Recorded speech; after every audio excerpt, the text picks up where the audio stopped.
Well, good afternoon, fellow constitutionalists, and welcome to the Tuesday edition of the Dan Clements Show, Christian political talk show. I'm your host, Dan Clements, your constitutional warrior, fighting for your right just to be an American. It is August the 8th in the year of our Lord 2017. Remember, we're hyphen-free, PC-free zone, God is still in control, and he does love you. And I'm broadcasting live from the Hemlock Studios here in the beautiful central Susquehanna Valley in the great Keystone State. I got a good show set up for you today, folks. I have been discussing for the past couple days on YouTube. If you go over to my YouTube channel and look for the video I posted up there about how government health care killed Charlie Gard. Now, I do that. A lot of people take umbrage to this, but you put up headlines like that, not for clickbait. I don't do it for clickbait. I do it to sensationalize and there's another word I want to use in there, but it's more for shock value than is anything else, and that's the reason why I put it in there. And yes, I do hope people click on it, but hopefully they listen to the video.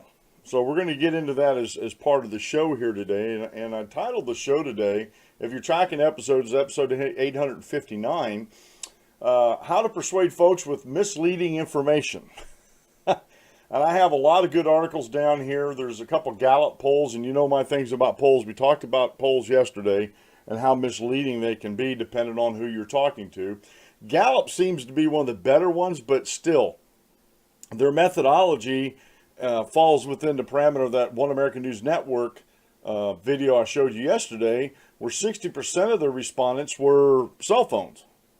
And houses without landlines. Now, I don't have a landline per se, but I do have a house phone that's hooked up to a VoIP system through my router, because we just didn't want to get rid of another line of communication in our house, and we do have cell phones.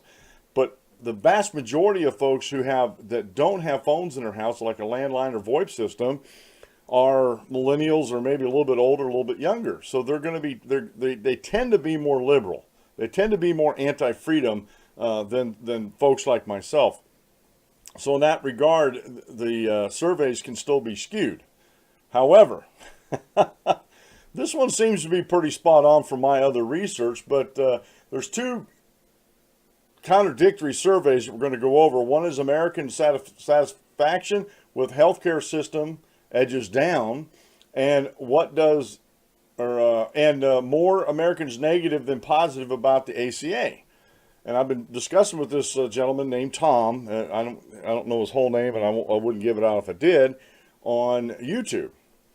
And Tom is definitely in the anti-freedom groups or personality in this country, just by his answers and what he supports. And we're going to go over a couple of these things today, and how folks on the anti-freedom side, like I talked about last week, want to lie to your face. Now, these may not be outright 100% bold-faced lies, but if you misrepresent the information to folks, that's lying also. You've misrepresented what the information says. Now, I try not to do that.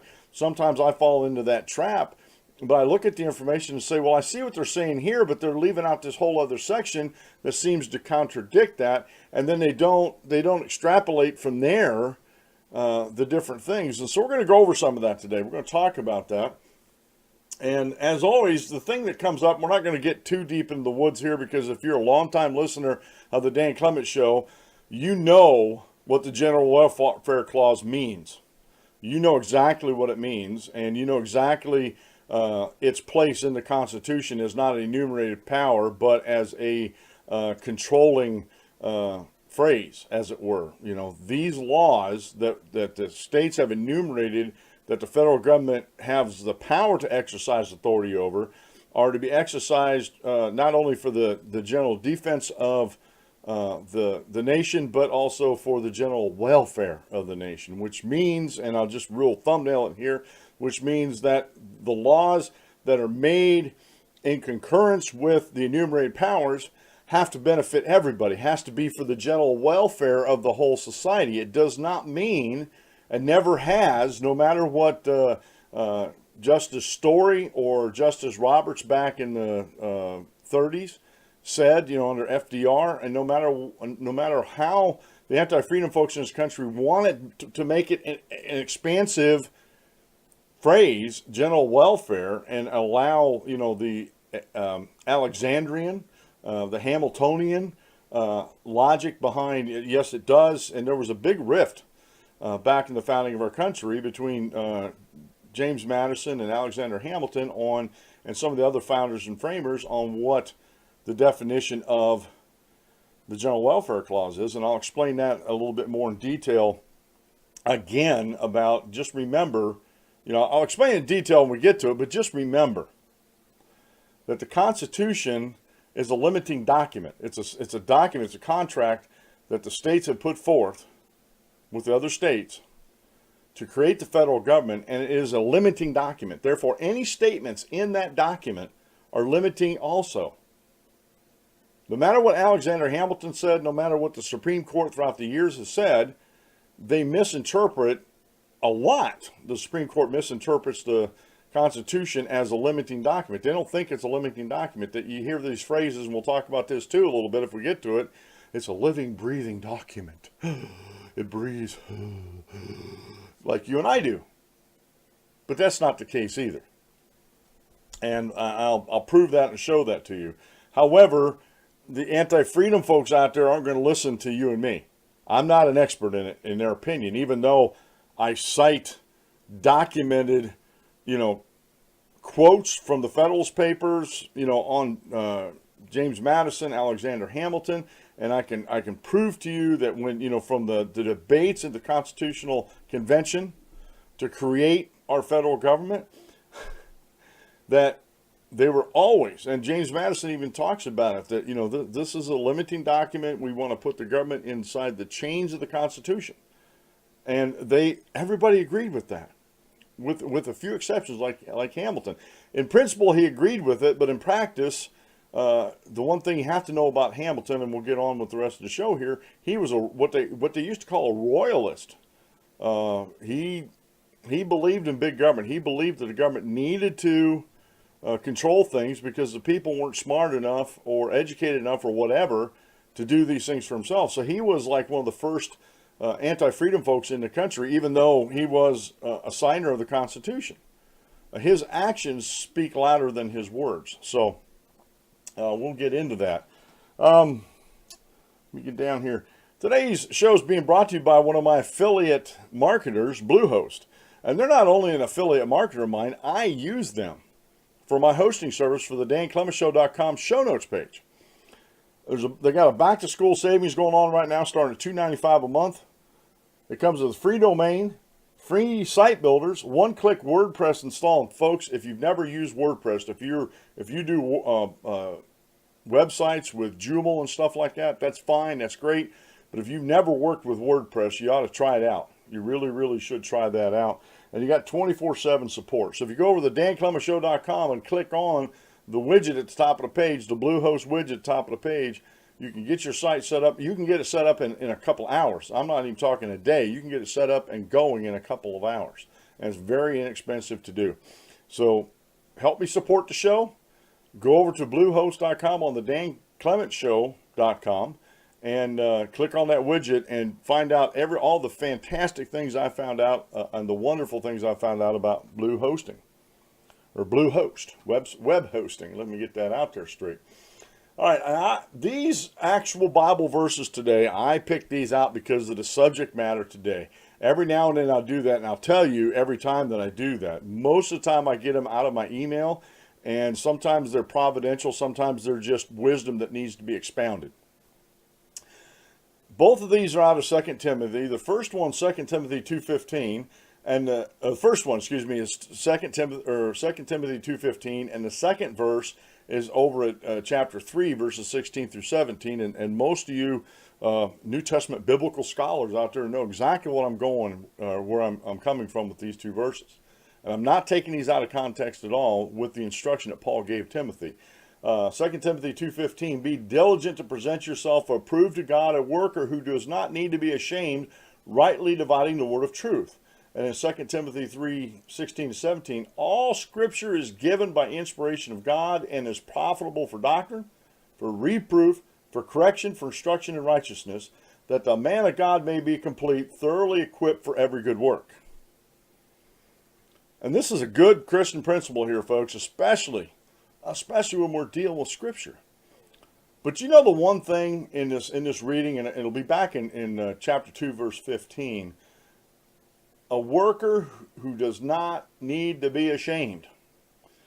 Too often in our society, folks, especially when it comes to anti-freedom folks and even some freedom folks out there, to a certain extent, we're not ashamed when we, and I'm not saying we need to be ashamed when we make mistakes, but we're not ashamed when we intentionally mislead folks. We're not ashamed when we intentionally lie to folks.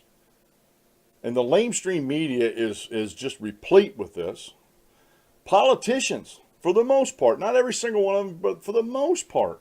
I've met a few. I actually saw Arlen Specter when he was a senator after he changed over to the Democrat Party and talked about the ACA or Obamacare. We'll talk about that here in a little bit.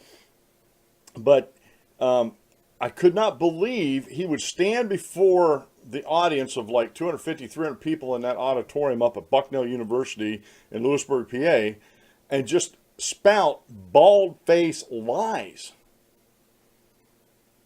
I mean, they were bald, and a lot of the lies he was telling them were unnecessary. As far as audience participation and, I see that the vast majority of the audience agrees with me, and there was only like, out of the whole audience, there might have been 10 or 15 people out of the 300 that were in there. And we're looking around, there was a bunch of people looking around, and we're like, what is he talking about? Bald-faced lies. And he wasn't ashamed of that. He absolutely was not ashamed of that. And there's a lot of politicians out there, folks, that aren't ashamed of the job they're doing for the country. They're not ashamed of their failed stewardships that the people have granted them through voting for them. And they're just not ashamed of their conduct in Congress or elsewhere. It amazes me, folks, how these people just act and react, and there is no shame. And we need to hold them accountable. We need to, as it were, preach the word to them.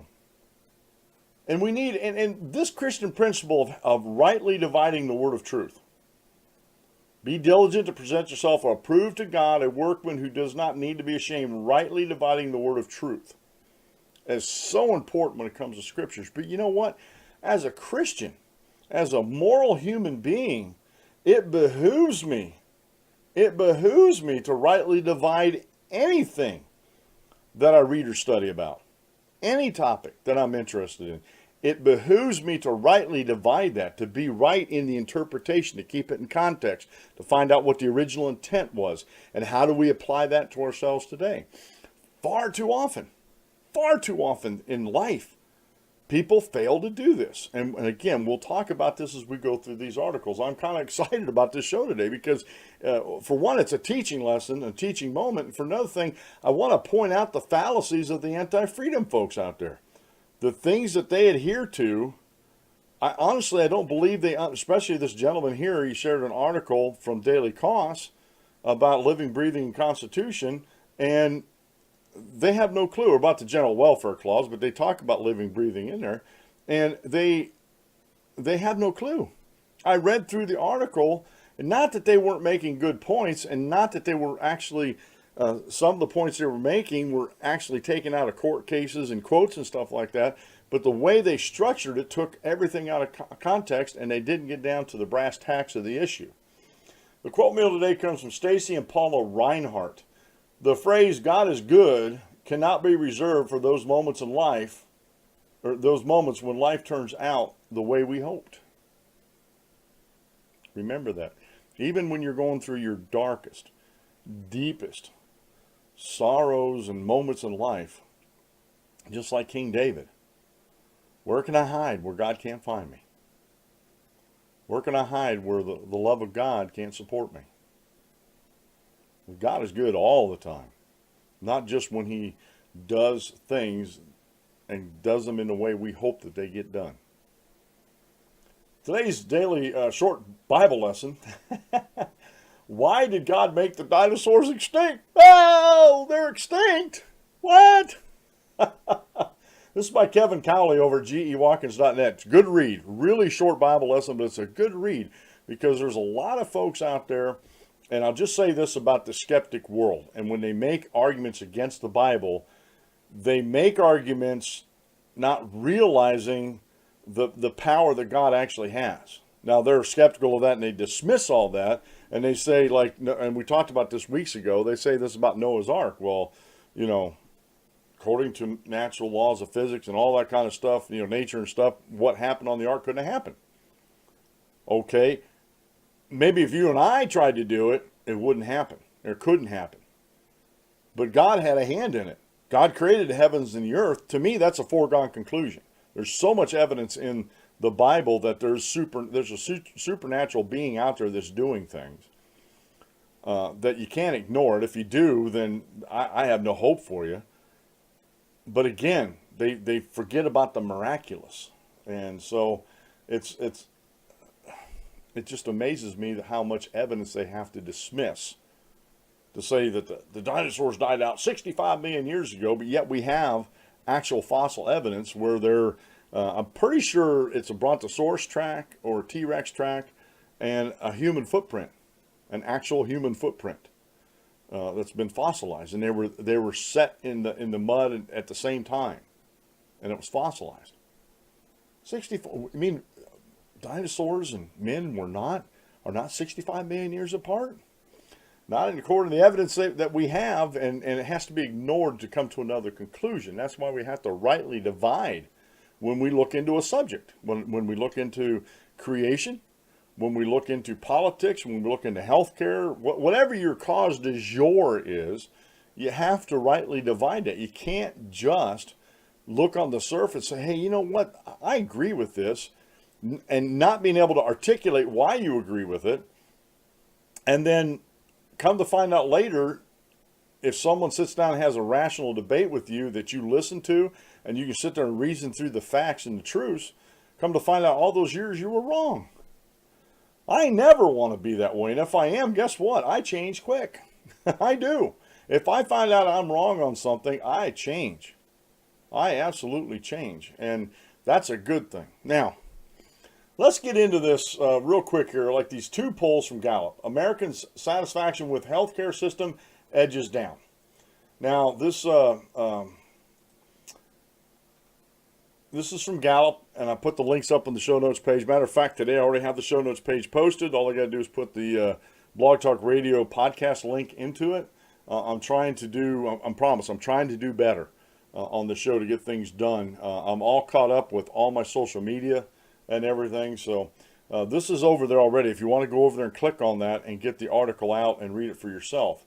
Now, this is just American satisfaction with healthcare system edges down. The story highlights 65% of Americans satisfied with healthcare system, down from 67% in 2014. So it actually dropped a little bit, and I was trying to find, maybe I can get it back up here again. I don't remember, the one of them actually had a date on it, and let me see if I can,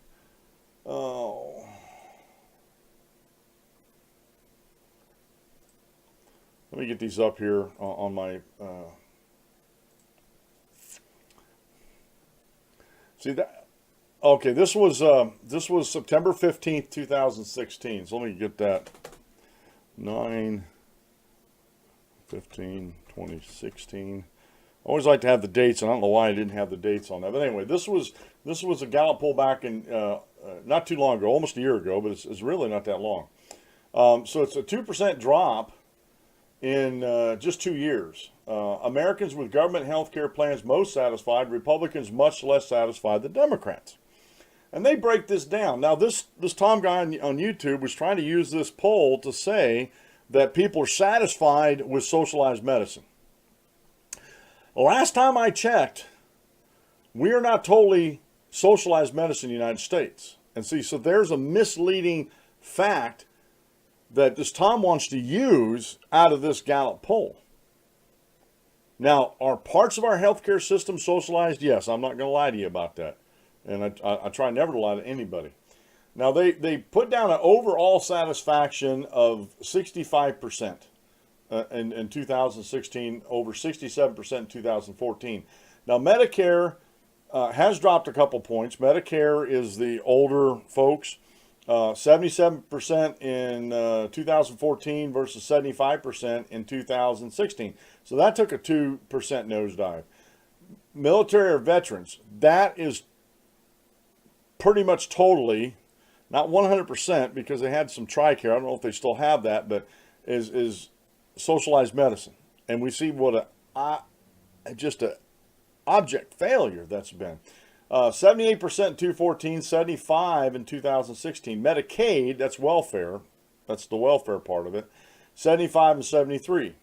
Union, 74 to 71. So unions actually dropped 3 percentage points. Now, current or former employer. Now, let me back this up a minute. From the unions on down, this is private health care. This is not socialized medicine. These are still group plans that they get. So it's not socialized medicine. So you can't say that everybody, American satisfaction with the healthcare system edges down, and you can't use that, extrapolate that people are okay because of the high percentage points, that people are okay with socialized medicine. Because I got 1, 2, 3 groups, 1, 2, 3, 4, I got 3 groups that are privatized and 3 groups or 4 groups that are socialized. Actually, no, that one was overall satisfaction. So you got 3 and 3. You got 1, 2, 3, 1, 2. Okay, I got my numbers right here. I need to take my shoe off to count here a second. So unions, 74% in 14, 71% in 2016. Current or former employer insurance, that's group insurance, 69 to 66. And there's something with that 66 that needs to be said that they don't, and this is the problem with some of these. I think Rasmussen's one of the few polling groups out there that actually gives you the questions, how they're actually asked to the folks. And although Gallup and some of the other ones break down their method, how they get these, they don't actually show you the questions that were actually asked. And that's very important too, because how a question is phrased can get you a different answer. Okay, remember that. So you got fully paid for by you or family member, 66%. That's down 4 percentage points to 62%. Of course, I don't know why they include this uninsured, but they did. Uninsured in 2014, they were 39% were disapproving, and that's climbed 1 point in 2016 to 40%. So you can't use, folks, as Tom has tried to do, you cannot use a poll like this to say that Americans are satisfied with socialized medicine, because that's where he's arguing from. That's what he's trying to argue from anyway, that they're satisfied with socialized medicine. And again, if you go down and get into the nitty-gritty of things, of their methodology and stuff, let me see here. Well, they broke it down in income levels. They broke it down into age levels, the whole 9 yards. And they also, for whatever reason, they want to break it down by race. I don't understand that. We're all Americans, aren't we? And I've actually had people take me to task like that.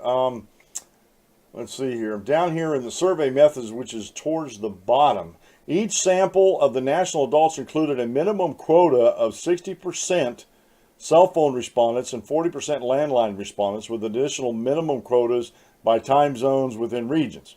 And again, if you were with me on the show yesterday, One American News Network was talking about this and brought this point up, that 60% cell phone respondents usually means that the house does not have a landline or VoIP system like we have. And usually means they're younger adults who really don't have the life experiences and the understanding that someone my age. You take a 20-year-old and you take someone, I'm 55, they don't have the knowledge and wisdom that time gives a person. Now, some people might say I'm not wise and I'm an idiot for believing what I believe, but that's all they can say. They never can prove anything. They just can't, folks. Okay, so you can't use, and this is what's misleading. If you didn't dig in, if I didn't dig into this poll and I was just taking this guy's word for it, and I was just looking at this American satisfaction with healthcare edges down, the one thing he didn't come away with that is almost across the board, except for the uninsured, everything's down in 2016 percentage points, between 2 and 4 percentage points. So it's heading in the wrong direction to begin with. So their satisfaction's waning, even though more than 50% of Americans are up there. Now, the other thing that I was trying to find out, and it's hard to do, especially when these pollsters don't give you the questions, especially about Medicare, military veterans, and Medicaid, these folks, they don't talk about, like on Medicaid, let's say on Medicaid, and that's what I was on for a couple months here in Pennsylvania, but I didn't get a subsidy. Or if you're talking about Obamacare or the ACA, how many of those people were getting subsidies? And we'll look at this other poll here real quick, which sort of, this one was done in September 15, 2016. And then we have another poll that is, let me get over to it. America's that's not the one I wanted. America's More Americans, excuse me. I got to go alphabetically here. More Americans negative than positive about the ACA. And this was back in September 8th, 2016. So they were just, days apart. Days apart. So the other one was September 15th, 2016. It was just a little bit later. And this one was a few days earlier, about 7 days earlier. More Americans negative than positive about ACA.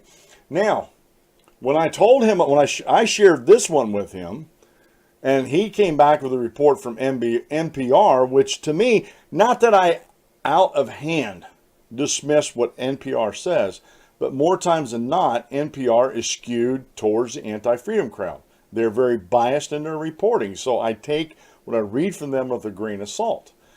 He told me that like 60% of Republicans didn't know the difference between ACA and Obamacare. Okay. But the disapproval ratings were still high, okay, with Republicans. Now, if we look at this, these graphs here, and let me get into the weeds here a little bit. 51% disapprove of the ACA, 44% approve. 18 say the law has helped their families, 29% say it's hurt them. Long term, most Americans say law will hurt or not make much of a difference. And we see now, I mean, we're almost a year beyond these surveys. We see now how devastating the ACA or Obamacare, whichever way you want to call it, is to the insurance market and the healthcare insurance and healthcare system in our country. Costs are spiraling out of control. You can't, an individual policy for a person like me with pre-existing conditions in Pennsylvania, there's only one company in Pennsylvania that will sell me an individual policy, and I can't afford it. I go on to the healthcare exchanges. We don't have one in Pennsylvania. So I go to the federal healthcare exchanges, and I try to look up on there. Those, even with my pre-existing conditions, and this is the dirty little secret they don't tell you. Yes, I'm covered, but I'm still covered at a higher rate. And these are without subsidies. And the things that don't break down in these surveys about the ACA is how many of these 44% that approve of it are getting government subsidies to help them pay for it. In other words, they're taking other people's money in the form of tax dollars. That's still taking other people's money. You can't deny that fact.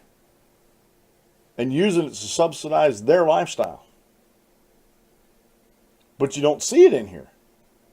You can't get you can't get the metrics, you can't get the questions. They don't break it down that way, and it needs to be broke down that way. How many of the 44 are actually getting subsidies? And of those 44% that are getting subsidies, or maybe not getting subsidies, how do they rate that?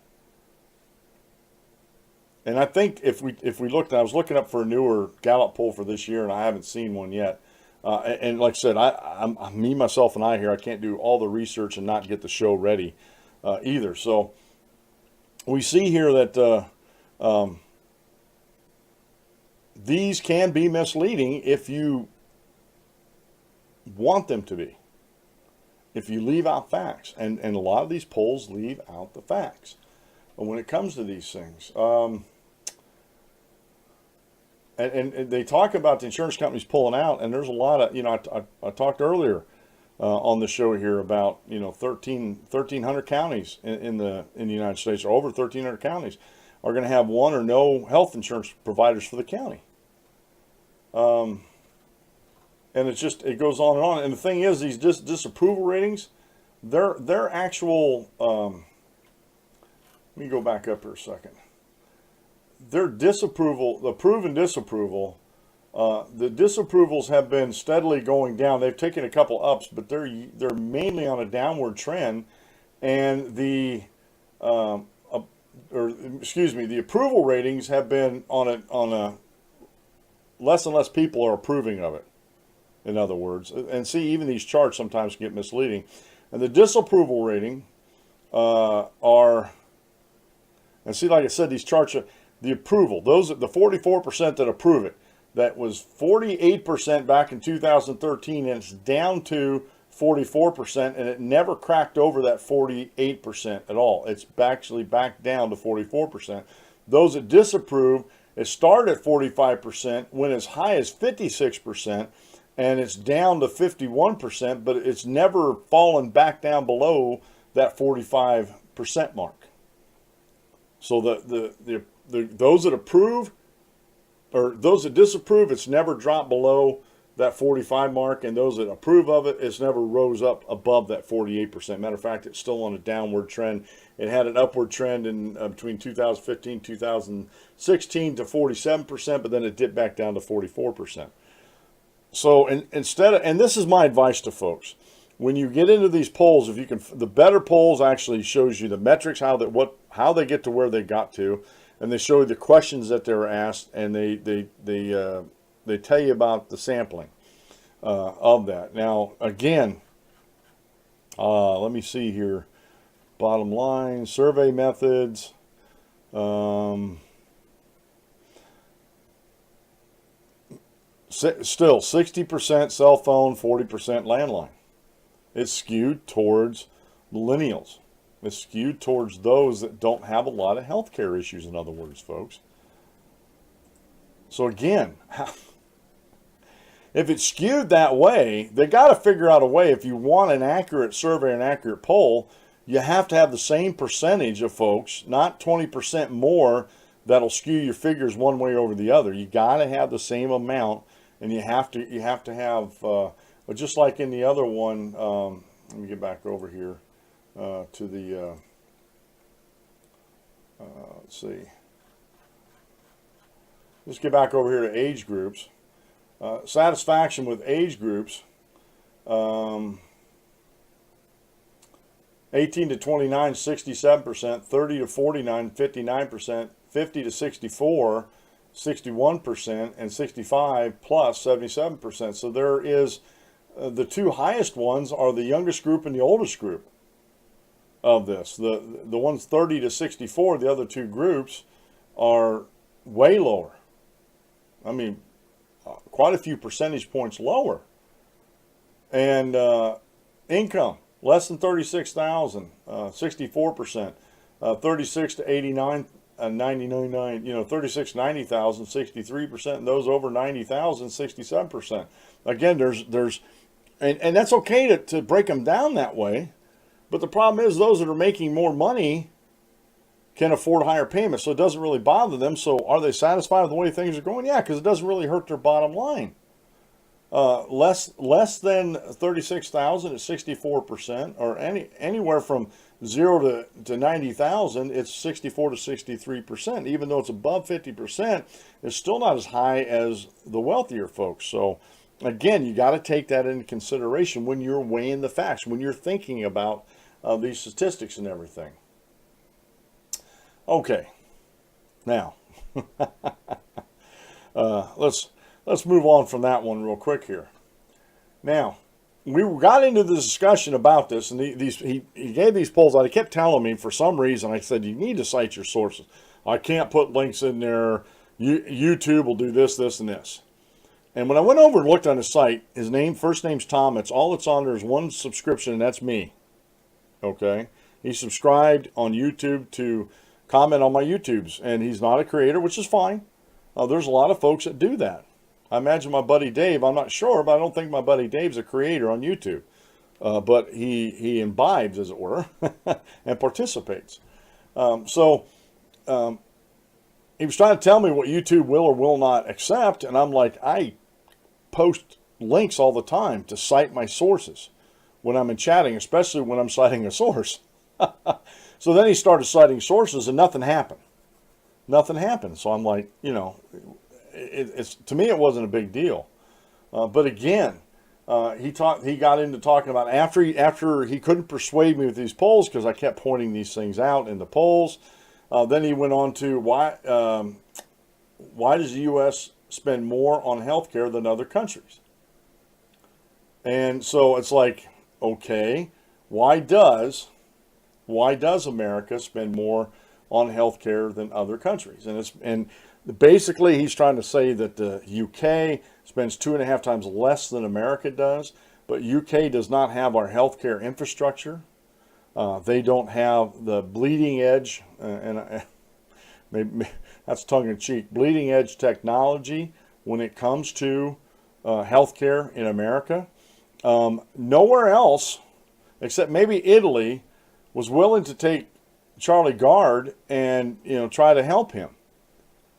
And even the scientists, and the thing is, again, if you just skim headlines and just skim stories, you'll believe what this gentleman Tom says, that, well, even the doctor that pioneered this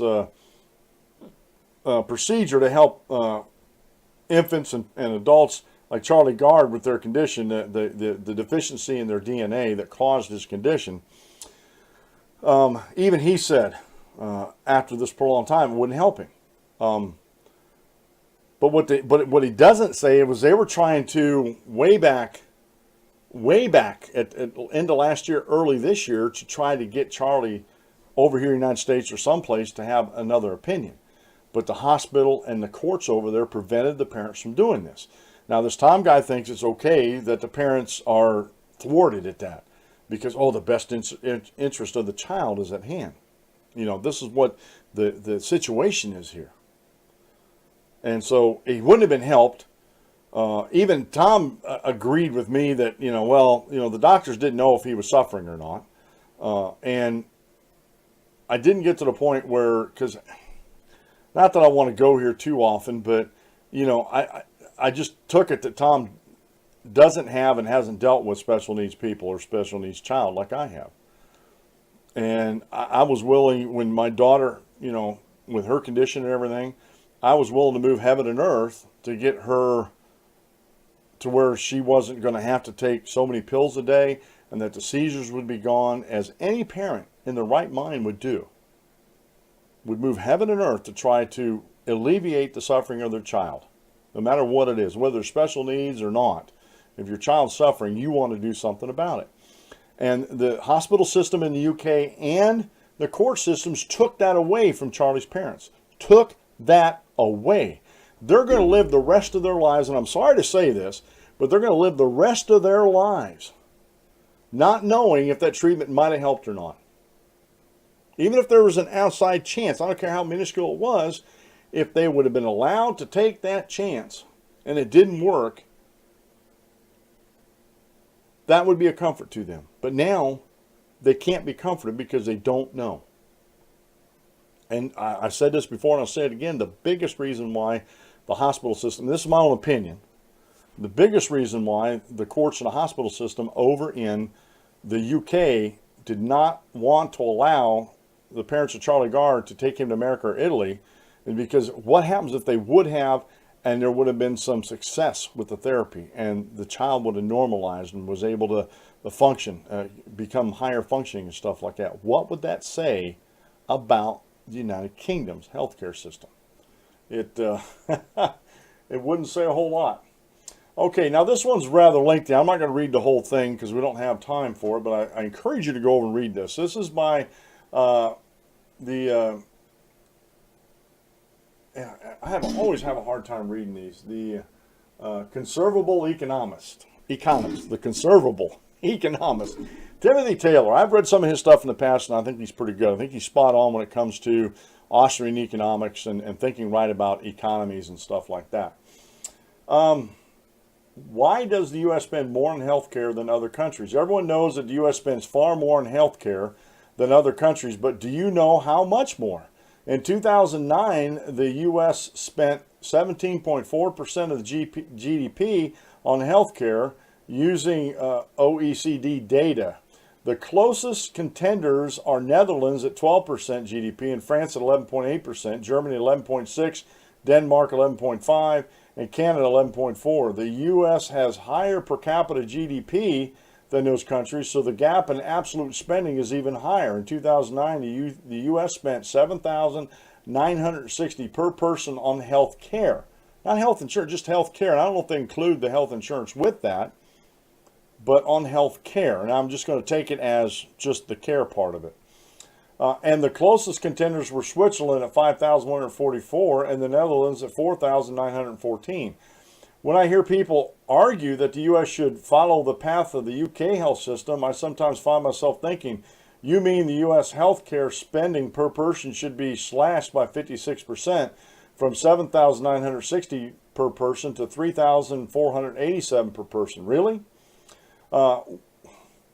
What accounts for these differences in healthcare spending across countries? David Squires assembles some of the evidence in explaining high healthcare spending in the United States and international comparison of supply, utilizations, prices, and quality. A May 2012 issue brief written for the Commonwealth Fund, and we've used the Commonwealth Fund on here before, and they're in insurance and healthcare. They track issues inside that world. I ran across it, and he's got links in here at Larry Wilmore's Thoughts du Jour blog. I also contrast and compare it with the paper by David M. Cutler and Dan P. Lai, The Paperwork of Medicine, Understanding International Medical Costs, which appeared in the spring of 2011 issue of my own Journal of Economic Perspectives. For readability, footnotes and references to exhibits are omitted from the quotations below. Okay, and here's some of the reasons. I'm not going to go through read every paragraph. Higher U.S. healthcare spending is not because Americans on average are notably less healthy. Okay, that's one reason. It's not because of that. He's going to go down through there and talk about some of these things. Higher U.S. healthcare spending is not because the U.S. has more doctors or hospital beds, which we do. Prices for brand name drugs are much higher in the U.S., but generics are cheaper. Now this one I want to read real quick here. Squire writes, prices for the 30 most commonly prescribed drugs are 1/3 higher than in Canada and Germany, and more than double the prices in Australia and France, Netherlands, New Zealand, and the UK. Notably, prices for generic drugs are lower in the U.S. than these other countries, whereas prices for brand name drugs are much higher.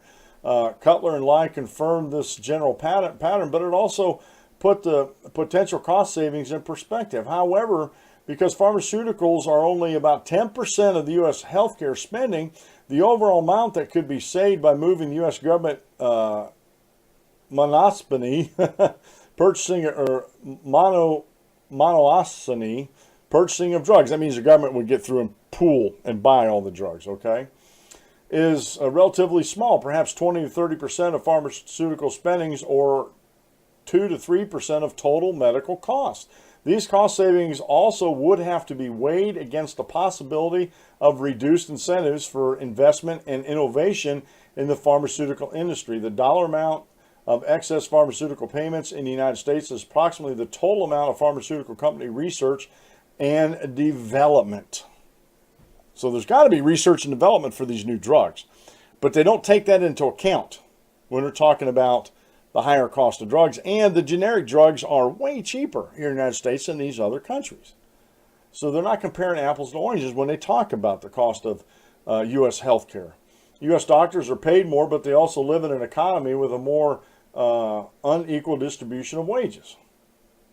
Okay, we live, believe it or not, folks, we still live for the most part in a free market capitalist society. It's getting smaller and smaller, but it's still the vast majority of folks still work and breathe in a free market society. And so do doctors. They go through, you need to go do some research. They go through heck to become a doctor. They go through like 8 years of college, so many years as an intern, and then to go to residency, and it's brutal what these guys have to go through. You know, I've talked to my doctor before, and although he likes his job, he said he hated going through all that, but he did. You know, I'm glad he did because I got a good doctor. So U.S. doctors are paid more. So that goes into the cost of healthcare than these other countries. Some medical devices, technologies like scanning are more widely used in the U.S. Some like hip replacements are not. And I'll use myself as an example. I have a bad left knee.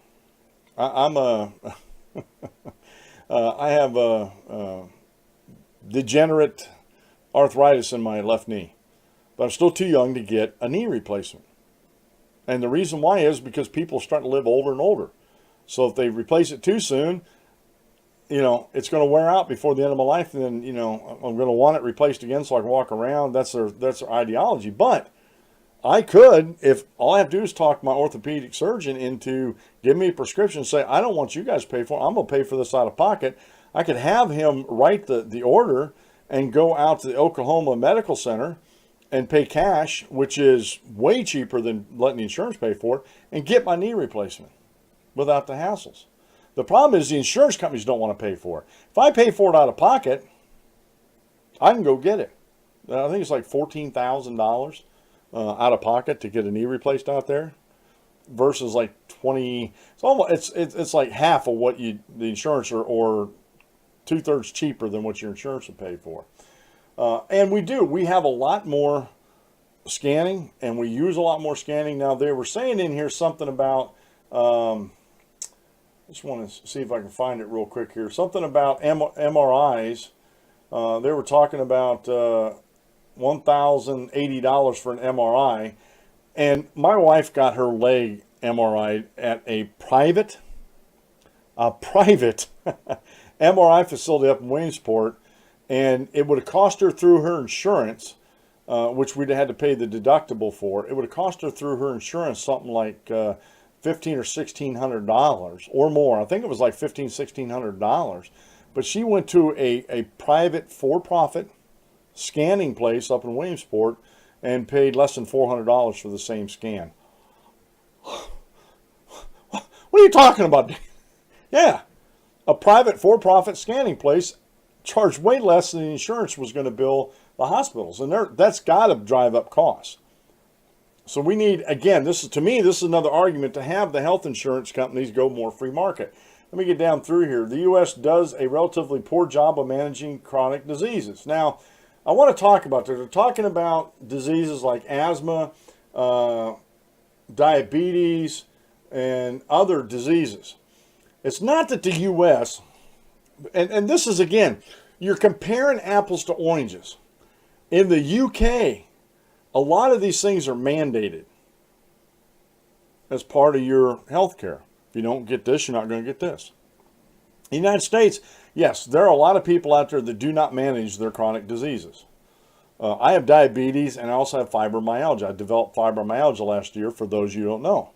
I am managing both. My diabetes took me a long time to get it down there, but I'm finally getting there where my doctor's happy with me about my H1C or AH1C or whatever it is.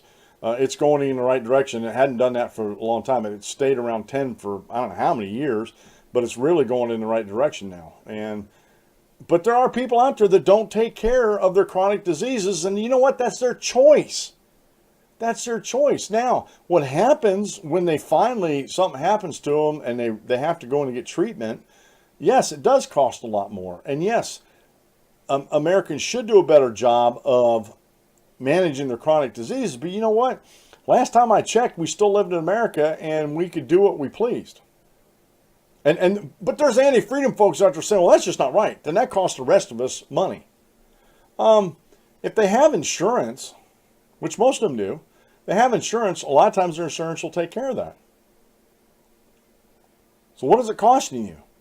Oh, but what about the ones that are uninsured that can't get the treatment? Folks, I am so tired of hearing that. It's unreal. There are so many clinics out there, free or very low cost clinics out there, like this scanning imaging clinic up in Williamsport. That my wife got an MRI on her for her foot up to her knee for less than $400. You know, and you know what? I'm sorry to say this, but some of the folks that I know, now, like I said, this is just, just my experience. It doesn't mean necessarily it's everybody's experience, but a lot of the folks that I know that have chronic diseases also smoke. And, I can't afford, I couldn't afford $400 for a leg MRI. And I think even, not saying that everybody gets a full body MRI, but even sectional MRIs were very expensive up there.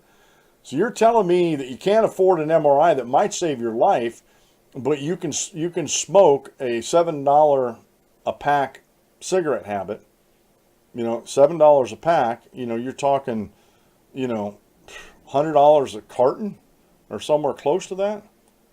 You can still smoke, but you can't do something to take care of your health, which is their choice. Again, and I will stand against any of these socialists out there and the anti-freedom movement out there that wants to force these people to go in and get medical treatment. I'll stand against it because it's not their job to police everybody to make sure everybody gets to the hospital. There are so many opportunities out there for medical care. It's unreal. And yet, if someone doesn't want to either get health insurance or they don't want to get medical treatment for whatever the reasons, and I know some old curmudgeons out there that just don't like going to the doctor and they just refuse to go to the doctor. Most of them are men. And you know what? What are you going to do? What are you going to do? Dave doesn't like my handling of horses. You can lead a horse to water, but you can't make them drink, only if you hold their nose underneath the water until they drink enough water so they can breathe. That's why Dave doesn't like my handling of horses. A couple other things. Prices for hospital stays is substantially higher in the U.S. But what they don't tell you about is in that hospital stays in the U.S. are less. A lot of the procedures I've had in the past were outpatient, except for my neck. A lot of my procedures were outpatient, or I only spent a night. I like when I got my hernia fixed, my incisional hernia across my belly. I got operated on, and then I went home the next day. But you pay for that. You pay for that. These folks didn't go to school and didn't become experts in their fields for nothing. They do such a good job, and they've got these procedures down so well that you can literally go home the next day after most surgeries anymore. Unless it's a major surgery.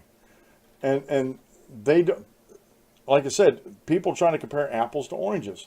Administrative costs of healthcare are higher, much higher in the U.S., and that is a fact, and that is something that's actually going down in my doctor's office, administrative costs, because you know what they did? Everything's computerized now. When I go see my doctor, my nurse is in there with her tablet, and she punches in the numbers, either in her tablet or she gets on the computer there. But the nurse has a tablet she walks around with. The doctor comes in there, punches in his password and stuff like that, and boom, gets all my vitals that she just took. Everything's computerized, from here to the hereafter in his office. And I asked him about it, and he said it's saved a tremendous amount of money when they went computerized. Because it's so much easier to pull the information out of a computer than go to a file and look it up and have all these assistants. He's literally cut his workforce in more than half in there and still does a good job. And all the insurances are, everything's done. The way everything's set up, he says, it's fantastic the way it's happening now. So this is actually one of those administrative costs that are coming down. The more and more people start using computers for the medical stuff in the offices and stuff, the less paperwork there is, the less cost there is for that, the less administrative cost there is, because, pulling up reports on a specific patient and the procedures that need to be done, like that, a couple keystrokes and you're done, and off goes the report. Real quickly here. Well, let me just read the conclusion here. We're down to, I didn't get to everything I wanted to get to today, but we're going to carry this on tomorrow because, folks, this is important.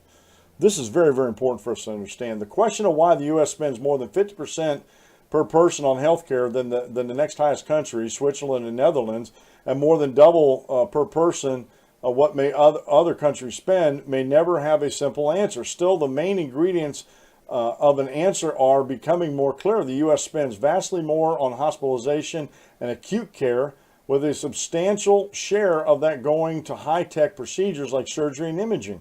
The U.S. does a poor job of managing chronic conditions, which then leads to episodes of costly hospitalization. The U.S. also seems to spend vastly more on administrative and paperwork, which much of that is related to credentialing doctors, documenting, billing, which is, again, a particular important issue in hospitals. Any honest effort to come to grips with the high and rising U.S. healthcare costs will leave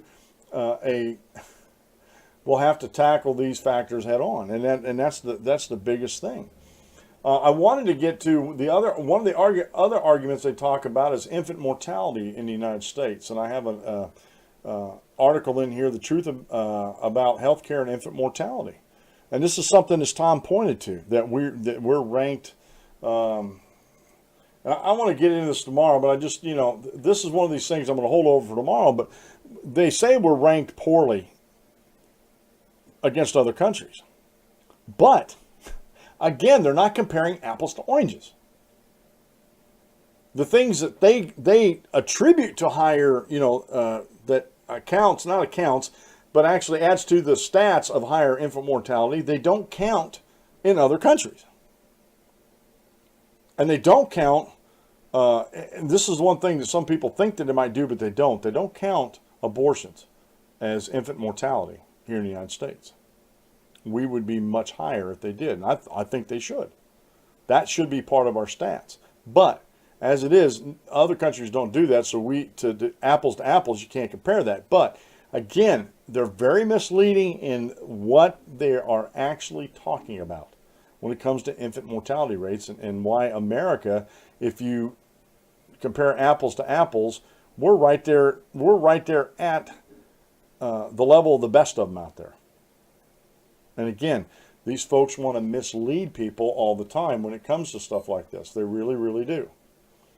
So this is something that we need to be aware of, and this is something that we need to guard against. We need to do some research on our own. Doesn't take much with a computer anymore, folks, I don't Google things anymore. I DuckDuckGo. I DuckDuckGo because it's a private browser that doesn't share all my shopping and all my browsing history. That's ridiculous. But anyway, I go out and research. I open up a browser and I research things and I read things and I ask questions and just keep asking questions, folks. Well, you hear the music there? That's the end of the show, but fear not, I'll be back with you tomorrow at noon. This has been the Dan Clements Show. I'm your host, Dan Clements, your constitutional warrior, fighting for your right just to be an American. And remember, if you aim at nothing, you hit it every time. Have a great rest of the day, and God bless.